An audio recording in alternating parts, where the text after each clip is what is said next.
to the Generational Awakening YouTube channel.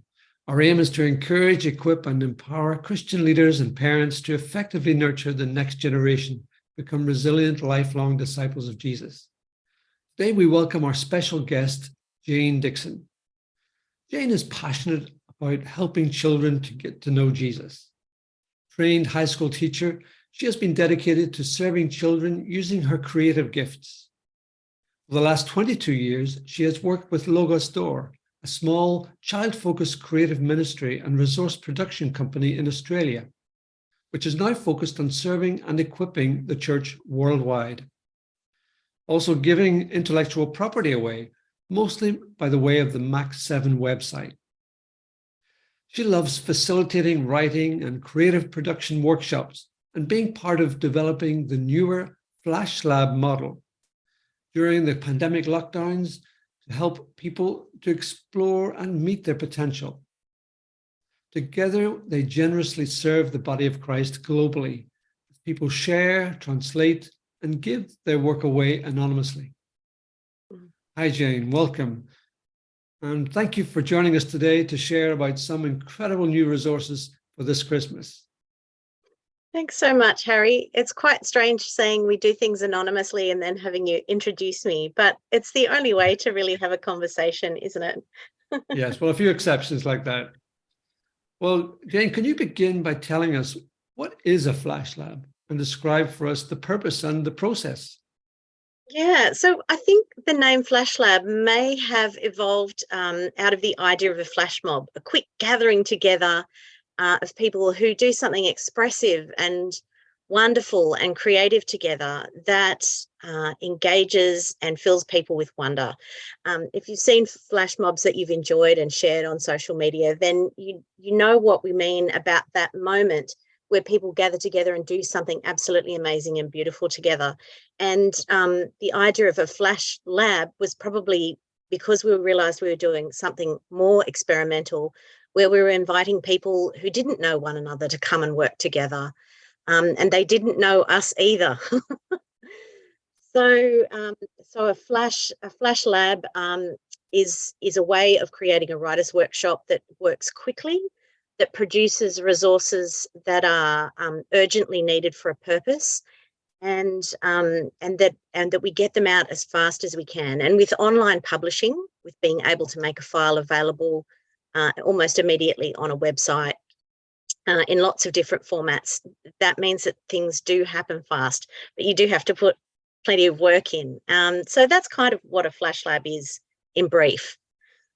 Yeah, I guess I've got more to say. I'd love to show you some of the stories and some of the things that have happened just in this year in flash labs that have occurred. But our really big one that's come up to the end of this year was for Christmas, and that's been exciting to see that come together because it was very experimental.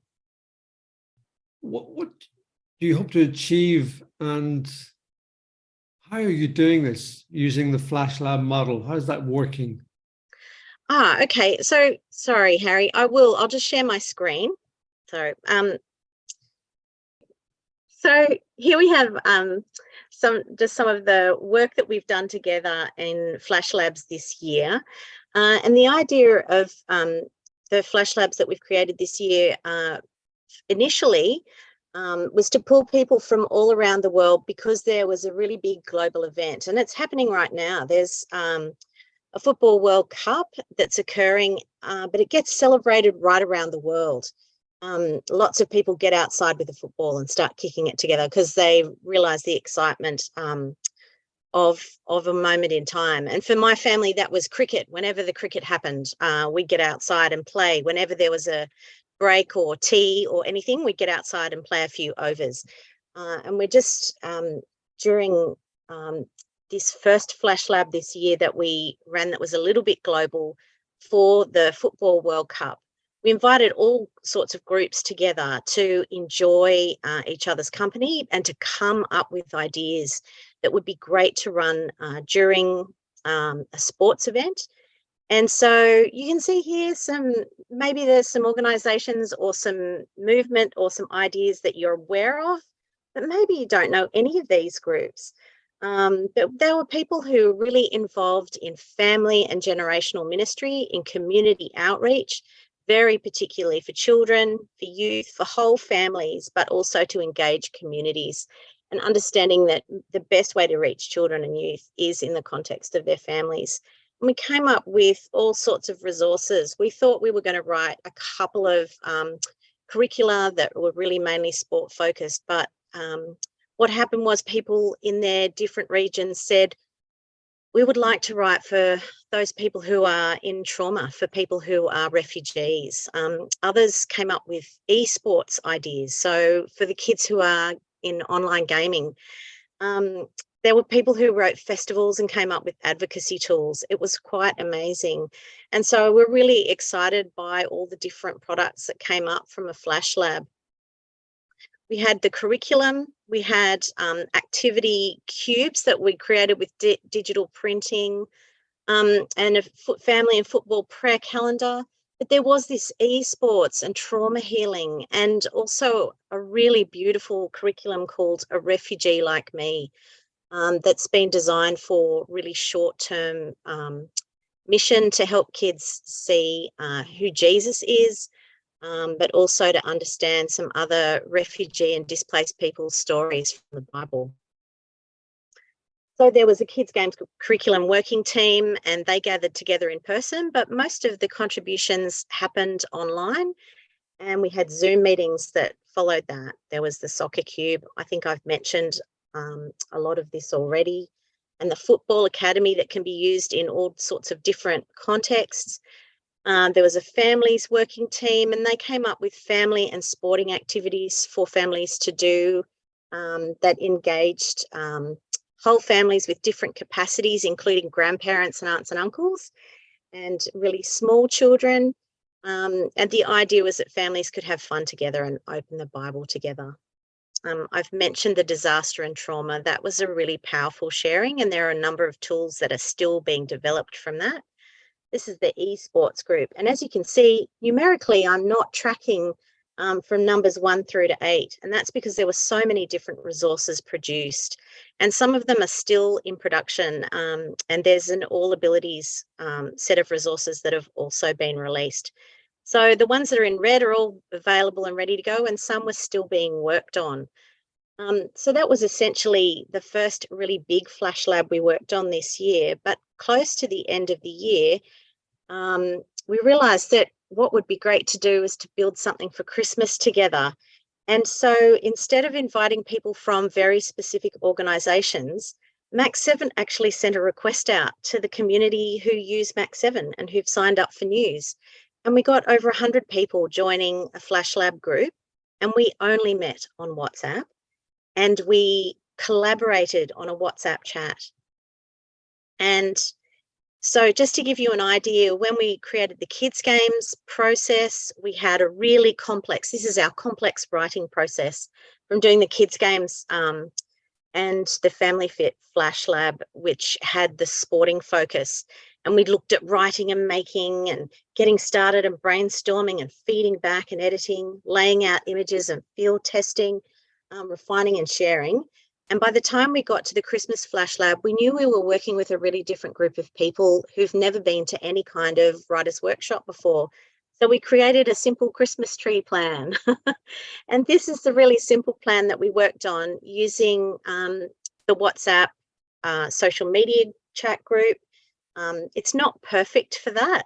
And it was really, really challenging to stay on top of a thread where we were developing one single product, because as you can see from the kids games resources, a lot of things can get produced by a group of people. And in fact, in this particular FlashLab, we would have had over 100 people in the group, probably 40 people fully engaged and contributing ideas, and then 20 people actively writing and working from home and contributing their ideas, and actually involved in hands-on producing the resource or taking a copy of a file and editing it and adding ideas. So that just gives you a quick idea of the process. This one here I love because it's so simple. You get set, you think about what you're going to do. And for Christmas, we looked at the history of Christmas, the promises from right back in Genesis, going through the Old Testament to it being fulfilled in the story of Christmas, in the coming of Jesus. And in past Christmas production times, we may have just focused on one aspect of the story of Jesus. And this time we wanted to focus on the aspect of the history and the promise fulfilled in Jesus. And then we gave people time to forget.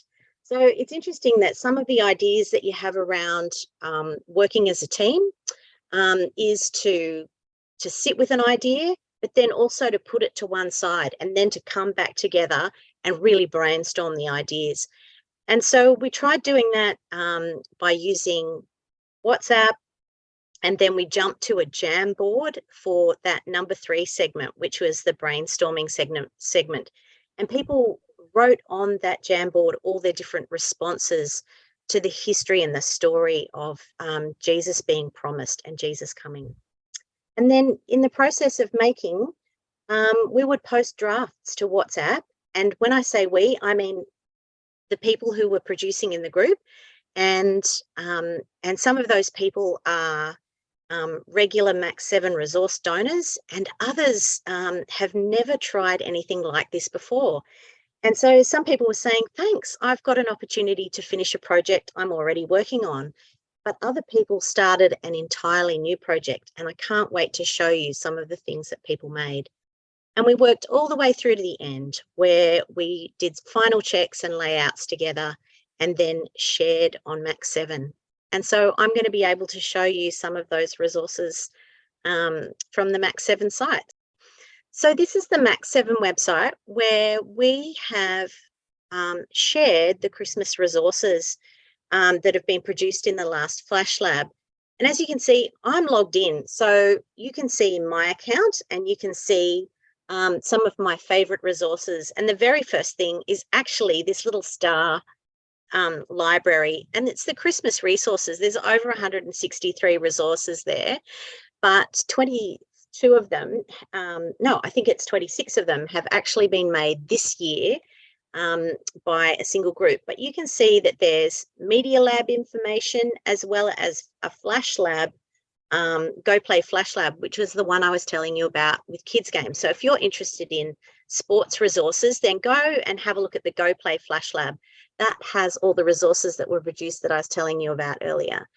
But let's go and have a look at the Christmas resources. If you open Max 7 and you're not logged in, you're going to see this little display that says Christmas 2022.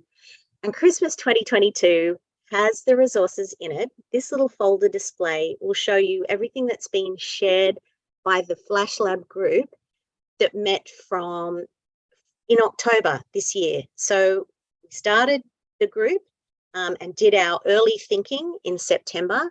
And then in the month of October, we worked to make resources together. And you can see that there's some having fun at Christmas. And if you just hover over something that interests you, you get a description, the Bible references, and also some of the target audience and purpose will show up. What I love about this is I could tell you a story about every single one of these resources, because I've got to know the people, even through WhatsApp, who've made these resources possible. And they've all happened, pretty much all of them have happened collaboratively. So there's a couple that I want to give a special shout out to. And one of them is this special event program, Making a Difference at Christmas. This is a compassion program that's been written in Albania. And it was written by the Albanian team in English. And so it's now available in English and in Albanian and in Latin American Spanish. So it was only published on Max 7 just a couple of weeks ago, but it's now available in 3 languages, and there will be other language productions coming. And this one has been produced to help children to have a compassionate approach to others during Christmas. So this is a series of lessons that can be used with school-aged children. Having fun at Christmas is more like games and activities that you can use in church services or in outreach events. There's some art and craft material. You can see there's a colouring page. There's an Art of Christmas. I'm going to show you this rather unusual video a little bit later on. And something that came up as a special request was grandparents passing on faith. Now, we had a bunch of grandparents who joined us on the WhatsApp group, and together they wrote what ideally would be called how to tell stories of our faith and how to tell the stories of Christmas in our homes when we have our grandchildren with us. I think this kind of document is really impressive because it's been spoken into by a number of cultures, and it was generated initially from a Latin American family. And we're talking about someone who's actually a great grandmother who has people with special needs in her family. And she just came up with the most beautiful ideas to connect children to their grandparents. And she's all for breaking down generational age barriers. And so it was really lovely to have her wisdom. And because of her leadership, lots of other grandparents spoke into this. And it was just very encouraging to see that come together. There's a Christmas chat, Matt. This is something you can print out, and it's conversation starters for around a meal table. So you can use that with family, but you can use that right across the generations as you sit around a table together. And as you can see, there's a whole lot of other videos. There are special event programs. There's some funny things like a Badvent calendar, which looks at Advent from all of the really, really challenging aspects of the Christmas story. And you can see that there are more videos and how-tos and memory verses and songs, and even 3D printable Christmas decorations. So there's a lot of different resources that are available to look at. But let me just go back because I wanted to tell you about a couple of things in particular. And the first one I wanted to show you is this particular resource. It says it's a picture, and it is. This is a poster that's been created by images from, sorry, let me just see whether I can make that a little bit bigger. No, I can't show it to you any bigger than that, but you're going to have to go and look at it, because what this gorgeous picture is over 100 Christmas illustrations by children.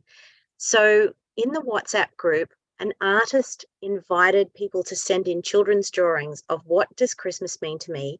And he's now, then he built it into a poster so that the pictures actually sort of are located from where the child is. So it's a map of the world, and it shows pictures from all around the world, and basically they're closely located with where the child actually lives. So that's a really gorgeous poster, and a lot of people are encouraged by that. They want to see whether they can make their own poster story. So there was a lot of interest in the WhatsApp group in contributing the photographs of the pictures that the children created. And then there was a lot of interest in, hey, can we actually do this ourselves for our region, for the world? And then lastly, there's this video which I wanted to open.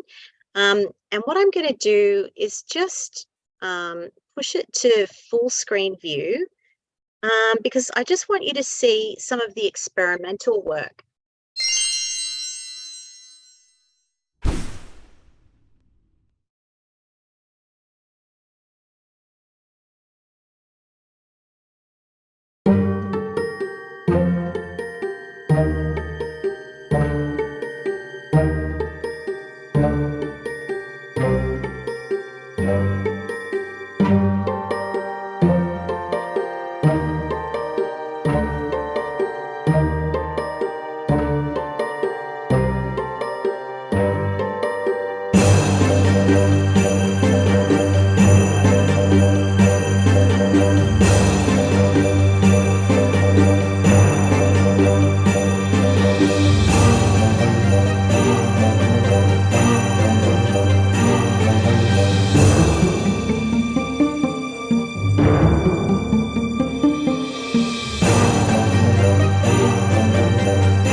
Fantastic. I love it.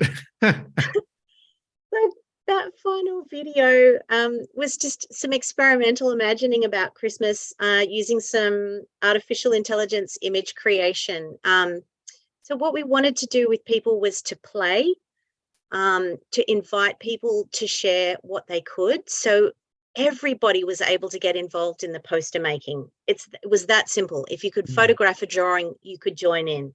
If you couldn't speak much English, but you could use your phone to take a picture, you could join in.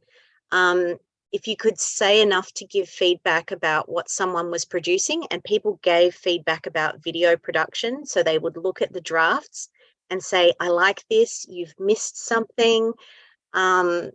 So we actually had people building global context into the resources, but also just offering their ideas. And I think that's incredibly powerful. But it was fun to play, and it was fun to have a playful attitude towards resource production, so people weren't afraid to step in and offer what they could. And what was amazing was, as the workshop was progressing, people were saying, oh, actually, I'm an illustrator and I've just made this coloring in sheet, so here it is. And so that was happening. People were producing resources on their own. And in terms of the facilitation team, I think we might have made like 6 resources out of the 26 on our own. And that's it. Every single other resource actually came from the collaborative group. And what we did with those ones we were making on our own, we still wanted people to feed back. So it was modeling that, posting a draft and saying, what do you think of this video? Is there anything I've missed? And the guy who was developing the Badvent calendar said, what other things do we know about Christmas that we only know from Christmas cards that's not from the Bible? And actually, the discussion around that was really powerful. People kept coming up with things that developer hadn't thought about at all. So it really changed the course of the product. And I think it made it far more interesting and engaging. And because of that, people were ready to translate. People were ready to jump in and use it and experiment with them. And most of the people on that group said, yeah, we're going to use at least 5 of these resources in our own churches, in our Christmas events and our outreach ministries. So that was very exciting. Yes, it's incredible, beautiful to see that, and even as families, just using them like the chat mat, or just enjoying the videos or the activities, even in the home. It's great. Well, obviously, a lot of that work a lot of time has gone into that. So why are people so willing to give their work away? Because this is really what's happening. People are spending time using creative skills and resources, and then they're just offering it up now. It's free on the platform with Max 7. So how can you share just some of what people are sharing as motivations to be participating in this with you? Yeah, I do think that people share freely because God moves them to do it. I really do think generosity is part of it's part of an action that God takes in us, that's a real kingdom response to need. But also because there is no cost to join the group. Actually the coaching is being provided free, the process is being provided free. And when you go back to Max 7 in a few months' time, there'll be a FlashLab process that people can actually take and use themselves and make their own products. So it's shared freely from Max 7, but that is driven because there is this incredible story about a boy who shared his food with Jesus, and in Jesus's hands, it multiplied so thousands of people could eat. It was a meal for 1 or 2, and it became a meal for more than 5,000 people. And we know that because they asked people to sit down in numerical groups. Like, it wasn't an estimate. They sat them down in those groups. It's an incredible miracle. And I believe when we put resources into one another's hands for the sake of Jesus, he he multiplies the effect. And certainly, like I was saying, there was a facilitation group that made 6 things, but we made 26 things. Now, some of them are exceptionally great resources, and some of them are a first step for people, but all of them are beautiful and useful. And because they've been peer reviewed, people who made them feel really encouraged and want to share them. One of the Australians on the group um, who reached out to me personally during the process of the FlashLab, she said to me, "I can't get over the fact that I'm on a chat, and when I say hi, I'm Jenny, and this is what I'm doing with kids and families and kids with special needs." And then people write back from all over the world, and they're introducing themselves and actually being part of something that's bigger than what we're normally part of is absolutely wonderful. And for her, and she is so incredibly generous, but she was inspired and encouraged and enthusiastic and put so much work in, because she suddenly had a collaborative group that she couldn't have ever imagined working with before. And so for me, I just keep remembering her story. And then at the end, one of the artists who'd produced colouring in sheets contacted me and said, "I've just had so much fun making this." And she made the most beautiful. She creates the most beautiful art, and it's so lovely for children to be able to engage with. If you love colouring in, then you've got these gorgeous illustrations to colour in and feel really wonderful about, but also to reflect about Jesus as Emmanuel, as God with us, because we were talking about the long-term promise. And yeah, just to hear people's experience of working together, I really believe that inspires generosity, because we see other people giving away. Incredible, as you say, just to see the generosity and the joy. Yeah. What we receive seems to really to far outweigh what we contribute, and it's again just part of ways we express the love of Jesus Yeah, one to another and to absolutely. other people. Yeah, I totally agree. And when we've received so generously, it's so much easier to give generously when we know how much has been done for us. And when we see other people sharing too, I think that just encourages it. It creates a culture of sharing. Yes. Well, I'm sure there are lots of people watching this now who would be keen to do something to get involved. So how can people be part of a future Flash Lab? Well, we'd love people to join in on a future Flash Lab. And if you look at Max 7 and you're excited by those resources and you'd like to join a Flash Lab, we invite people to either use the contact us button. So that will send a request to info@max7.org. And that will come to me. So I can invite you to a Flash Lab. But equally, we have people who've joined Max 7 and receive regular Max 7 emails. And the next time there's a Flash Lab, we'll send out an invitation via those emails like we did last time. And so that's how we got people to join the Christmas one.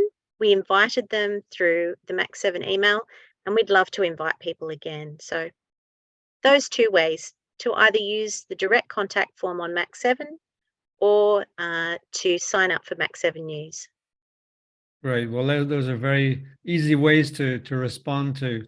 Well, thank you, Jane. It's been just wonderful learning with you, sharing just some of the amazing resources that have been created and the ways that we can all be participating. And particularly at this Christmas time, so use these resources in your families and your churches, and share the creative gifts around the globe in so many ways. Well, as we conclude, do you have a final call to action, Jane, you want to give to people? I'd love to invite you to come and join us on a future Flash Lab. Obviously, we're still experimenting with how they work, but we would love to work with you. And if you feel like there's a writer or an artist or a video maker in you that's just longing to get out, or there's someone that you know who you think would really come alive doing this sort of thing, then get in touch with us, because we would love to have you join our next Flash Lab, work with people all around the world, and make things that we can share together to really bless God's family around the world. Great. Thank you, Jane. So I really encourage you to do that, and to share the link to this video to other people so they can also see that. And perhaps you have other people in your family, children, teenagers who may not be watching this at this moment, but you know they just love doing creative things. They have gifts which also could be used in a Flash Lab. So why not look at this together with them and share the link to the Max 7 website with other people. So you have the links that Jane mentioned, and also her email address for contact details. You'll find them below this video. And let me just conclude by just reminding you that the Generational Awakening is not just a YouTube channel, but it's also a book I'm writing, and both aim to encourage, equip, and empower Christian parents, pastors, and practitioners to effectively nurture the next generation, become resilient, lifelong disciples of Jesus. So if you have found value in what we have shared today, I invite you to like this video and hit the subscribe button and the notification bell. That way you'll be kept informed of each new video released. Let us know in the comments below what you have found most helpful or encouraging, and any questions you may have for myself or for Jane. Then share the link with friends and churches who would also be helped and inspired. Together, let's impact many more lives for good across all the generations, and particularly about the good news of Christmas and Jesus coming for us all. So thank you again for joining us today. Be blessed, and let's keep multiplying the blessing together. Bye for now.